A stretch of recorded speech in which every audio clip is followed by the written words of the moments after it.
Type aliases and interfaces in TypeScript look nearly identical when defining object shapes, but they have critical differences that can make or break your code. Let's break down what sets them apart. First, the interface superpower, declaration merging. When you declare the same interface twice, TypeScript automatically merges them into one. This is huge for extending third-party types or building plugin systems. Type aliases can't do this. If you try to declare the same type twice, TypeScript throws an error. This makes interfaces the go-to choice for extensible APIs. But type aliases have their own flexibility. Types can represent union types, combining multiple types with the pipe operator. They can alias primitives like string or number. They handle tuples with exact positions. And they support mapped types for transforming properties. Interfaces are strictly for object shapes. They can't do unions, primitives, or tuples.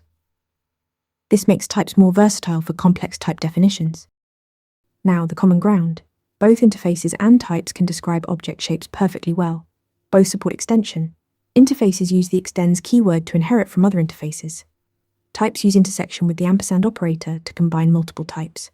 Functionally, they're equivalent for basic object definitions. So when should you use each?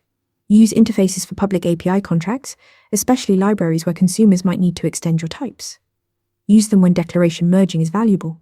Use type aliases for unions, complex map types, or when you need to alias primitives. In practice, interfaces for objects, types for everything else. Remember, interfaces shine for object contracts and declaration merging, while type aliases handle the complex stuff. Master both, and you'll write cleaner TypeScript. Want more TypeScript deep dives? Subscribe and hit the bell. Want to get better at answering questions like this? With Interview Mentor, you practice real interview questions out loud. You get personalized feedback and a grade on every answer, and you can track your improvement over time.